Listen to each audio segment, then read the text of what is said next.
Hey y'all, welcome back to my channel. It's Sade Imore. Thank you so much for stopping by. In this video, I'm going to be talking about life in Egypt and some things that you could either experience or witness while living there. Stay tuned.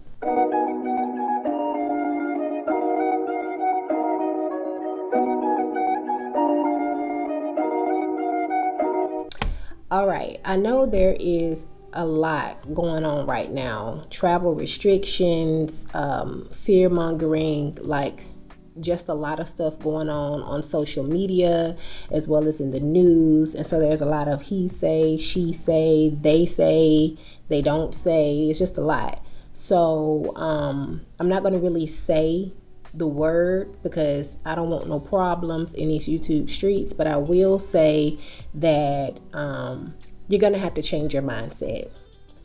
If you're looking to travel or even let alone think about living abroad, you're gonna have to change your mindset. You're going to have to be willing to adapt, network, and most importantly, remember that you cannot live like an American in another country. Okay, that's going to be very difficult for a lot of you guys to do. You got to be willing to make sacrifices, and I believe that I've said this in previous videos. If you can do away with certain luxuries or just at least be willing to minimize them, then you should be fine. And after I stopped listening to people and their fear mongering and what I was hearing on the news and stuff like that, and just decided to just do it, I was surprised. I was honestly surprised at how easy and simple it was to do. To be honest with you guys, it doesn't take a lot, but when you're so used to moving like a robot and not really doing things for yourself, that's where the struggle comes in at. And I'm just not in that place. I haven't been that way in a very long time, but this right here put me to the test. Living abroad put me to the test.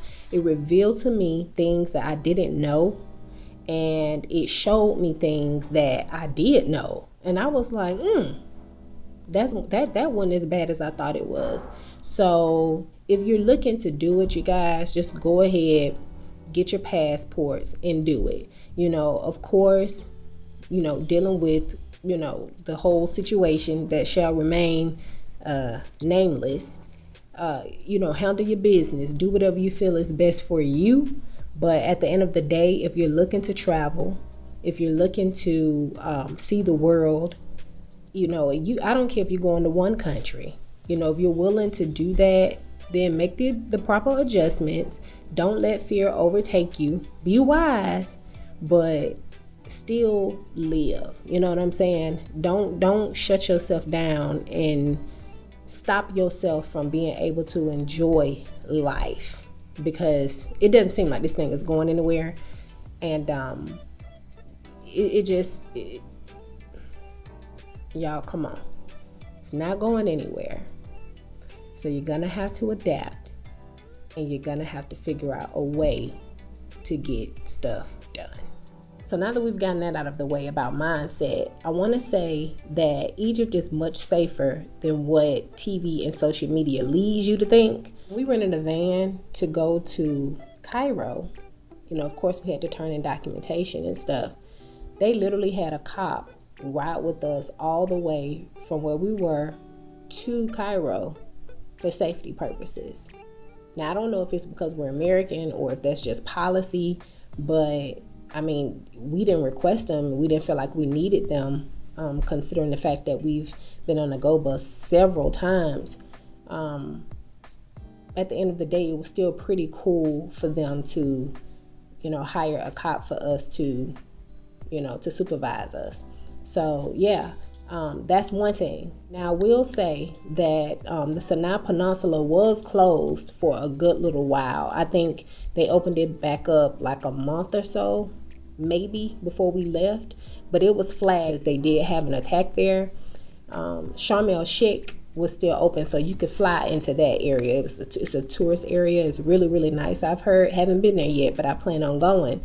But yeah, they had the Sinai Peninsula closed off, but everywhere else you were able to go. So it was flagged. Check the travel warning list by the U.S. Department of State for Americans if you just want to get some updated information on travel. I personally don't see anything wrong with that. And I think it'll also make you feel more comfortable when traveling. Another thing that I noticed when living in Egypt is that like everybody's night owls. That was something to get used to, because it seemed like the sun came out at 5 in the morning, and I mean was shining bright, not a peekaboo, not none of that, like full blown sun. The people literally like go to sleep late and they wake up early. I don't know how they do that, but I mean, like some places they close at midnight and stuff, but we were literally out sometimes at 1 o'clock. And I know you're probably saying what, but I mean, you literally get used to it. You get used to it. But we were out and it was like people with babies and children walking around like kids didn't have school, and like it's a whole thing. So that was kind of cool to see. You be dog tired, but then eventually you get used to it. You know, you just get used to being up, and then you start questioning like, what's going on? Is there anything the good Lord want me to know? But that's different. Yeah, they are definitely night owls. So another thing that I realized is that the mom and pop stores never have change. Now, the currency in Egypt is Egyptian pounds, and I think it's like 15 pounds. I think it is. Yeah, it's 15 pounds to $1 US. So I would advise that you go to get you some smaller pounds and some coins, because they'll give you some candy and some cookies in 2.5 seconds. Don't be shocked. Don't be looking for your change bag and get mad when they give you some gum. So I'm telling you, go ahead and get your little change. As a matter of fact, even if they do have change, I've noticed that sometimes they will give you gum or cookies. So don't, it's nothing to really get upset about. Just know that it's a possibility that you may come across that. One of the things that we found interesting was that the housing structure is different. Even between Egypt and Tanzania, you can find plenty of houses in Tanzania, but in Egypt, and I've heard they have houses, but where we were at in the 3 locations that we were in, I ain't seen a house yet. I've seen villas and I've seen apartments, but I have yet to see an actual house. So I find that that's very, very interesting. If you live like in, I guess, New York, places like that, then that would be something that you would be used to seeing. But me being a Southern girl from Alabama, we see houses, and when we were looking for a place to stay, I was like, where are all the houses at? Like, and we couldn't find any. So yeah, the structures are definitely different, and they seem to cater to more apartments and villas, which is cool. It's just interesting, and it is different. One day I was looking for a book, and so we walked by this place where we get dessert at, because the place had books on the sign. We go in the store, of course they call you in the store and everything, my sister, my brother, whatever. Get in the store and then find one book. And so I was like, sir, your sign out here says you have books, but you don't have any books. He was like, what do you need a book for? What do I need a book for? Can I get a notebook? Can I get, and I'm not saying they don't have them, because they do have them. But I'm just saying, I'm like, man, if you're going to display and say that you have books, why I can't find one? I'm talking about no chapter books, like notebooks is what you can find. Pencil, paper, you can find that. But actual reading books, I'm trying to think if I saw it in, I don't recall. I really don't recall seeing any books, unless it was like a dictionary. I could be wrong, but that was quite interesting. I'm like, can I get a good book? Couldn't find no books. So maybe like if you're going to university, or if you're in school That's one thing. But if you're just talking about just going into the bookstore and reading a book, or you better find a library if you can find one. They also have this thing where they drive with their lights off. That was the most that was the craziest thing to me at first. I was like, why they lights off? Like, we need to be able to see you coming. But they believe, interesting enough, that they can see better with the lights off. So what they'll do is they'll flash you to let you know that they're coming. For me, I always thought flashing the lights meant you can come on, like you can go across the street. You better not dare walk out in front of those people. You're going to be hit.